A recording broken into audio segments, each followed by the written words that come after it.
వంశీ, ఇవిగో. Thank you అమ్మా. Snacks నీకు చాలా ఇష్టం కదా, తిను.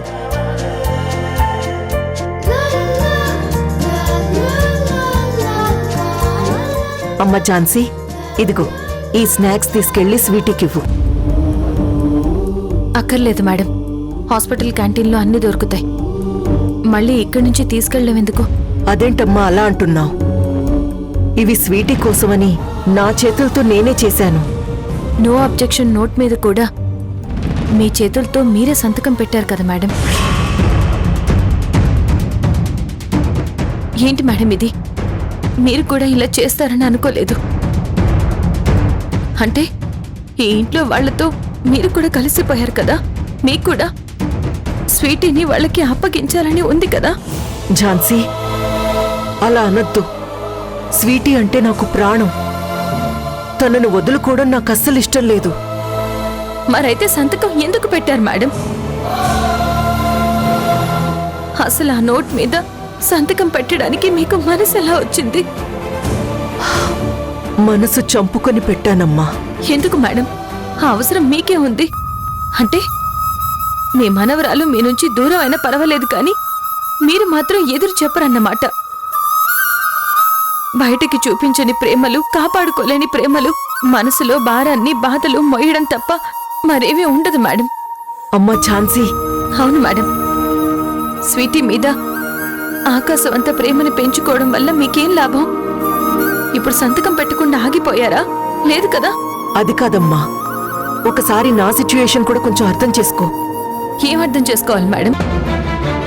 స్వీటీకి ట్రీట్మెంట్ చేయించి ఈ ఇంట్లో వాళ్ళకి దగ్గర చేయాలని నేను అనుకుంటుంటే ఈ ఇంట్లో వాళ్ళేమో ట్రీట్మెంట్ పేరుతో శాశ్వతంగా స్వీటీని ఈ ఇంటికే దూరం చేయాలనుకుంటున్నారు. అందుకు మీరు కూడా ఒప్పుకున్నారు కదా మేడం. లేదమ్మా, నేను ఒప్పుకోలేదు. సంతకం పెట్టారంటేనే ఒప్పుకున్నారని అర్థం మేడం. ఒక్క విషయం అడుగుతాను, చెప్పండి మేడం. స్వీటీని మీరు కూడా అనాథలాగే చూస్తున్నారా? అమ్మ ఝాన్సీ, తను నా మనవరాలు. ఇంకెప్పుడు అలా అనొద్దు. నేను తట్టుకోలేను. మరైతే ఎవరిని భయపెట్టడానికి సంతకం పెట్టారు? ఎవరికి భయపడి సంతకం పెట్టారు? ప్లీజ్ చెప్పండి మేడం. ఎవరినో భయపెట్టాలనో ఎవరికో భయపడో కాదమ్మా. నువ్వు ఉన్నావు అన్న ధైర్యంతోనే సంతకం పెట్టాను.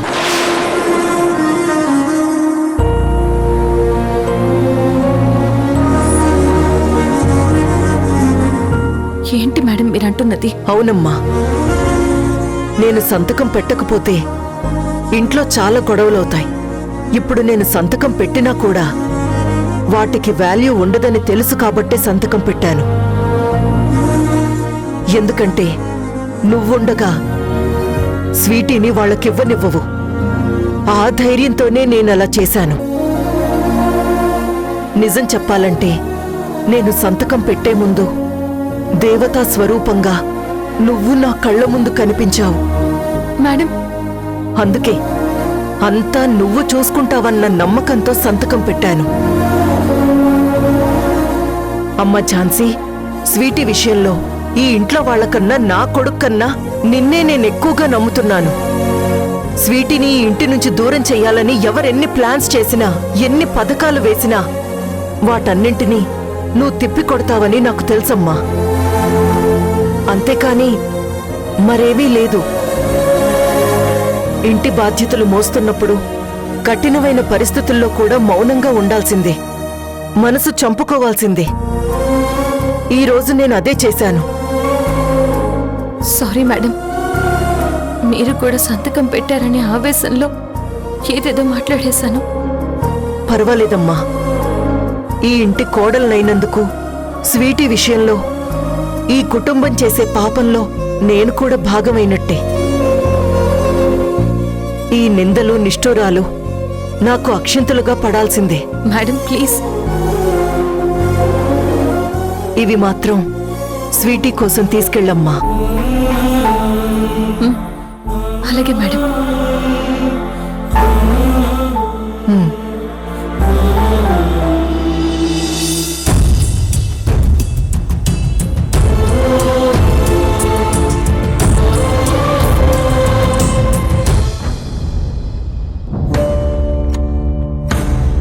మృణాళిని, ఏదో నో అబ్జెక్షన్ నోటు అన్నావు. దాని మీద అందరి చేత సంతకాలు కూడా పెట్టించావు. నిజంగానే నువ్వు చెప్పినట్టు స్వీటీని వాళ్ళకి ఇచ్చేయచ్చు కదా? ఇచ్చేయచ్చు డాడ్.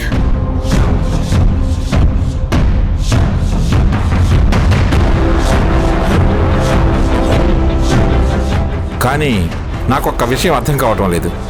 ఇంత జరిగినా కూడా ఆ ఝాన్సీ స్వీటీని ఇంకా మన ఇంటికే పరిమితం చేస్తానని అంత కాన్ఫిడెంట్గా ఎలా చెప్పగలుగుతుంది?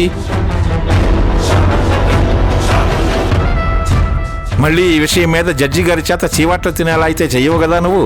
మీ భయం నాకు అర్థమవుతోంది డాడ్. ఒక నో అబ్జెక్షన్ నోట్తో పనైపోతుందని నేను ఖచ్చితంగా చెప్పలేను. కానీ ప్రస్తుతం స్వీటీ ఉన్న కండిషన్ని అలాగే నోట్లో మనం రాసినట్టుగా ఆ రాజయ్య వాళ్ళు స్ట్రాంగ్ గా నిలబడగలిగే దాన్ని బట్టి జడ్జిమెంట్ ఉంటుంది. ఈ విషయాలన్నీ మనం గనక కోర్టుకి కన్వే చేయగలిగితే ఈ కేసులో మనం సక్సెస్ సాధించినట్టే. అది నువ్వే చూసుకోవాలి. అలాగే డాడ్, నేనే చూసుకుంటాను. కాకపోతే ఆ రాజయ్య ఎటూ జారిపోకుండా మన వైపు బలంగా నిలబడాలంటే వాడికి 2 కోట్లు ఇవ్వాల్సి ఉంటుంది. ఏం మాట్లాడుతున్నావు మృణాళిని? అంటే నాతో అక్రమ మార్గంలో న్యాయాన్ని కొనిపించే ప్రయత్నం చేస్తున్నావా? అలాంటి పనులు నాకు నచ్చవు. ఈ లెక్కను చూస్తే నువ్వు నీ ఎక్స్పీరియన్స్ అంతా ఒట్టిదేనా? అది కాదు డాడ్. నువ్వెన్ని చెప్పినా నేను న్యాయాన్ని కొనలేను. ఓకే డాడ్, కానీ మీరొక విషయం మర్చిపోతున్నారు. ఏంటి? ఇంతకు ముందు ఆ ఝాన్సీని మన ఇంట్లో నుంచి శాశ్వతంగా వెళ్ళిపోవడానికి ఎంత అడిగితే అంత ఇచ్చిరమ్మని మీరు నాకు బ్లాంక్ చెక్ ఇచ్చారు, గుర్తుందా?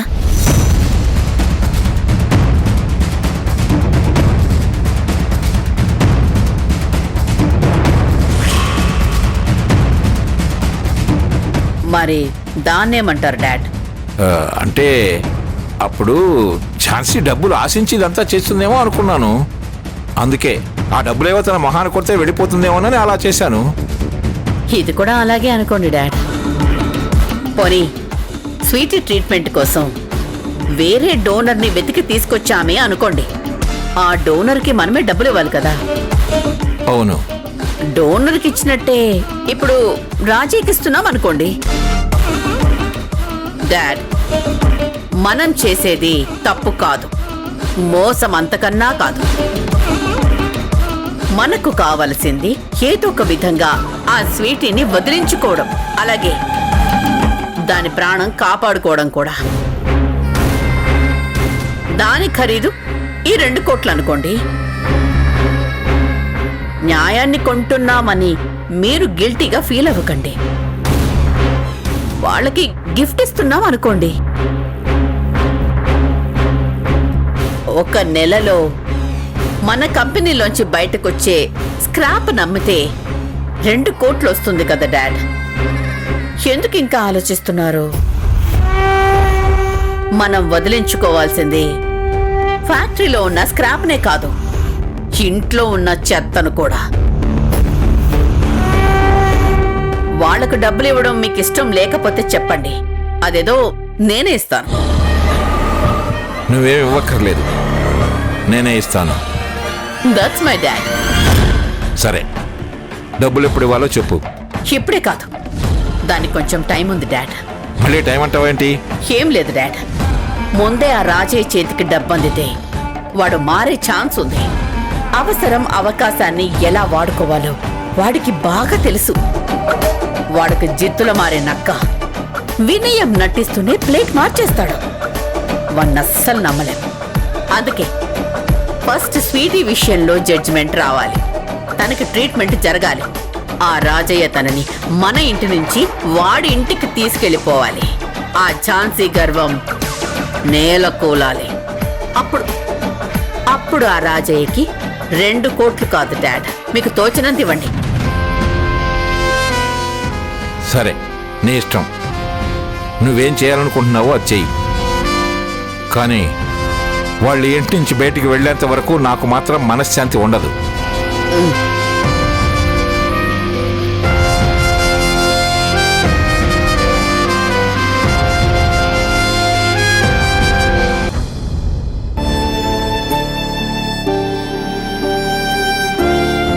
అసలైన ఇప్పుడు గౌతమ్ ఎందుకు రమ్మన్నారు?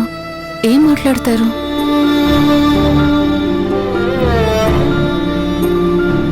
ఏంటి బాబాయ్ పిలిచావు?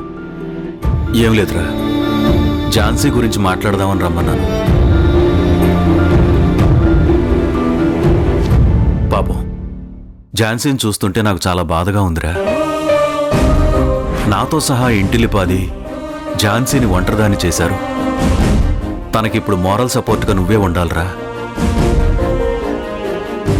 అందుకు మావయ్య ఒప్పుకోరని తెలుసు కదా. మళ్ళీ మీరేంటి గౌతమ్ని ఝాన్సీకి హెల్ప్ చేయమంటున్నారు? తెలిసే హెల్ప్ చేయమంటున్నాను. గౌతమ్ సస్పెన్షన్లో ఉన్నప్పుడు ఆ సోమేశ్వరరావు గారు, అదే మీ మామయ్య గారు, ఝాన్సీ నా కేసు వాదించొద్దు అన్నారు కదా.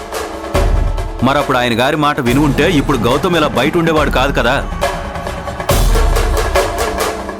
అంతెందుకు, నువ్వు కూడా ఆ కేసులో ఇరుక్కోవాల్సి వచ్చేది. అర్థమైందా? మీరు చెప్పేది నిజమే, కానీ పద్మ, కొన్ని విషయాల్లో మీ మామయ్య గారి మాటలు నువ్వు పాటించుకో. ఏది, ఆడవాళ్లు వంటగదికే పరిమితం, వగైరా వగైరా అలాంటివే ఉన్నాయి కదా, వాటిని తూచా తప్పకుండా పాటించు. అంతేగాని ఝాన్సీ విషయంలో, పిల్లల విషయంలో ఆయన గారి మాటలేం పట్టించుకోవద్దు. అలా అయితే మావయ్య గారికి కోపం వస్తుంది కదండి. అసలు నువ్వేంటి పానకంలో పుడకలాగా? నేను మాట్లాడేటప్పుడు నువ్వు అడ్డుపడుతున్నావు. ముందు నువ్వు కాసేపు బయటకెళ్ళు. పర్లేదు బాబాయ్, ఉండనివ్వు.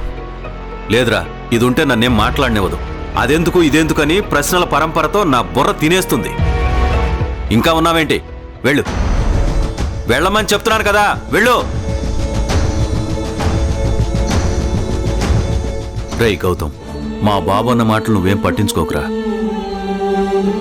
ఝాన్సీ లాంటి గొప్ప వ్యక్తిత్వం ఉన్న ఆడవాళ్ల కాళ్ళు పట్టుకున్నా తప్పులేదురా. అలాంటిది కాఫీ అందిస్తే తప్పొచ్చిందా? అయినా ఝాన్సీని ప్రేమిస్తున్న వాడిగా తన బాగోగులు నువ్వు చూసుకోకపోతే ఇంకెవరు చూసుకుంటారా చెప్పు?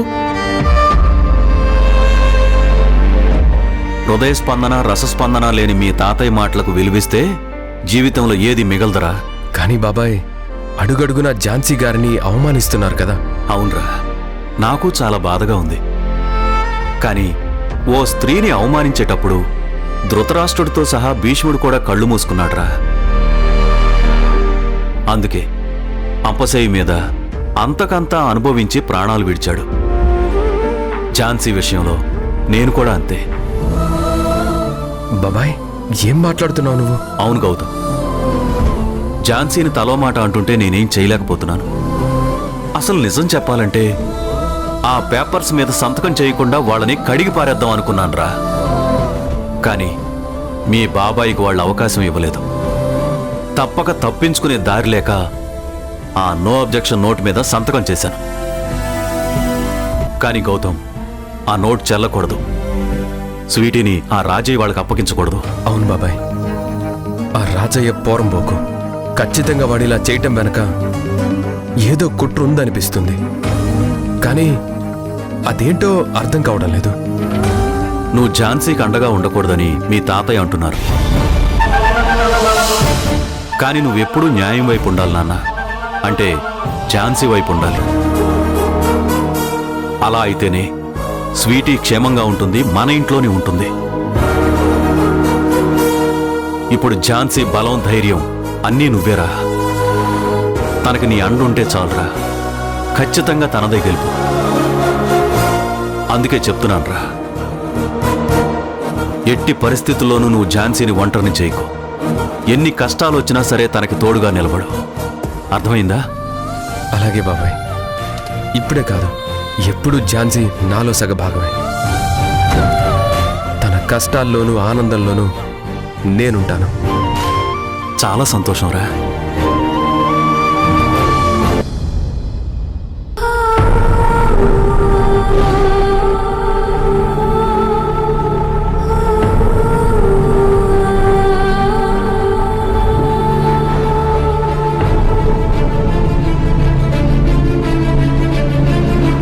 ఆ దేవుడు ఎందుకు ఇలాంటి పరీక్ష పెడుతున్నాడక్క?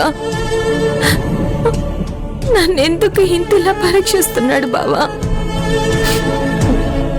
పిల్లల్ని ఈ కుటుంబానికి దగ్గర చేయమన్నారు. మీకిచ్చిన మాట కోసమే నేను ప్రతి క్షణం ప్రయత్నిస్తున్నాను. కానీ ఇంతలోనే స్వీటీ విషయంలో ఇలాంటి పరిస్థితి ఎదురైంది. మీ ఇంట్లో వాళ్ళు తనని ఆ రాజయ్య వాళ్ళకి ఇస్తానంటున్నారు. కానీ నేనది జరగనివ్వను. ప్రపంచం తలకిందులైనా నీకిచ్చిన మాటని నిలబెట్టుకుంటాను. స్వీటీ క్షేమంగా ఉండాలన్నా, పిల్లలిద్దరూ ఈ ఇంట్లో వాళ్ళకి దగ్గర అవ్వాలన్నా నీ ఇద్దరు ఆశీస్సులు ఎప్పుడూ నాకు ఉండాలి.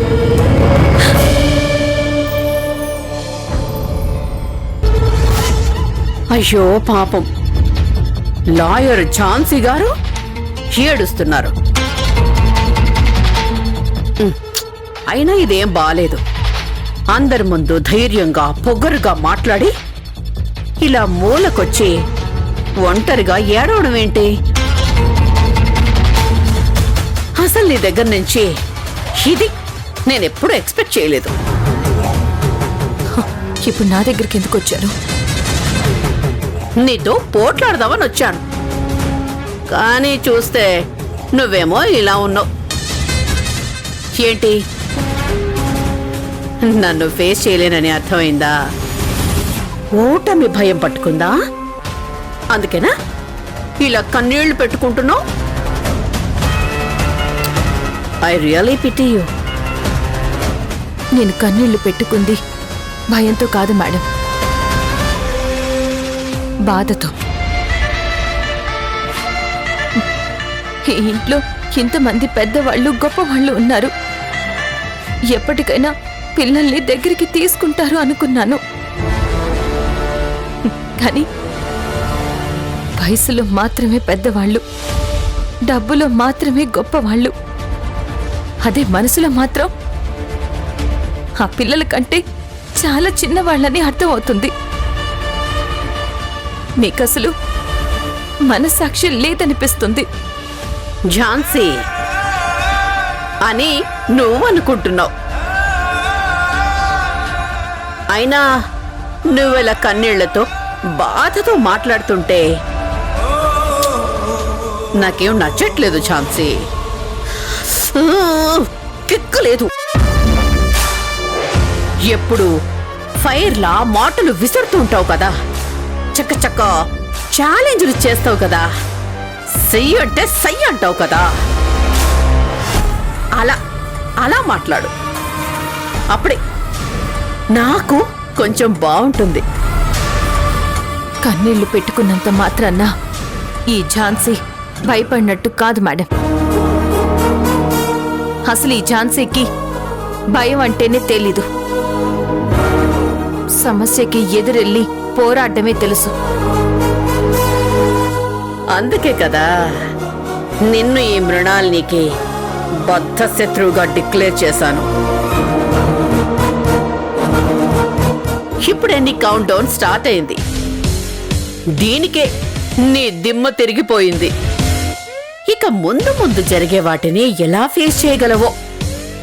పాపం, కొంపతీసి ఇప్పుడు నా కాళ్ళ బేరానికి వచ్చేవు. నాకే చాలా ఎంబారసింగ్ గా ఉంటుంది. అంత ఊహించుకోకండి మేడం. ఈ ఝాన్సీ ఎదురు నిలబడగలదు, పోరాడి న్యాయాన్ని గెలిపించగలదు. అవునా? అయినా యుద్ధానికి సిద్ధం అంటున్నా నీ కళ్ళల్లో నీళ్ళేంటో నాకు అర్థం కావడం లేదు. ఈ కన్నీళ్లు చూసి మీరేం రిలాక్స్ అవ్వద్దు మేడం. ఎందుకంటే మీరు ఓడిపోతే ఇవే కన్నీళ్లు మీరు కూడా పెట్టుకోవాల్సి వస్తుంది. ఛాన్సే. ఎస్, నిజమే చెప్తున్నాను. నీ అతి నమ్మకం నీకే చేటు. నేను చేసే ప్లాన్స్ కి నీకు ఊపిరి కూడా ఆడదు. మీరు ఎన్ని ఎత్తులేసినా స్వీటీని నా నుంచి దూరం చేయలేరు మేడం. చూద్దాం, అది చూద్దాం. మీరు అలా చూస్తూనే ఉండండి. ఈ యుద్ధంలో గెలిపెవరిదనేది ముందు ముందు మీకే తెలుస్తుంది.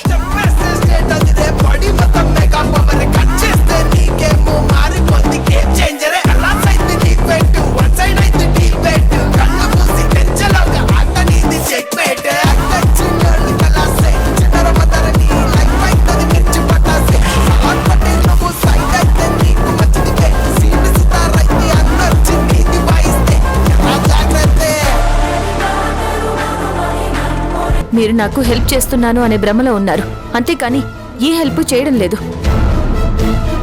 ఏంటండి చాలా హ్యాపీగా కనిపిస్తున్నారు? విషయం ఏంటి? ఈ రోజు మన ఇంటికి ముఖ్య అతిథులు వస్తున్నారు. అవునా? ఎవరు నాన్నా? ఈ బిడ్డల కోసం గా పెద్దింటోళ్ళు ఇచ్చే పైసలేవో తీసుకుని ఆ బిడ్డని వాళ్ళకి ఇడిచేద్దామయ్యా. ఏంది నువ్వు అనేది?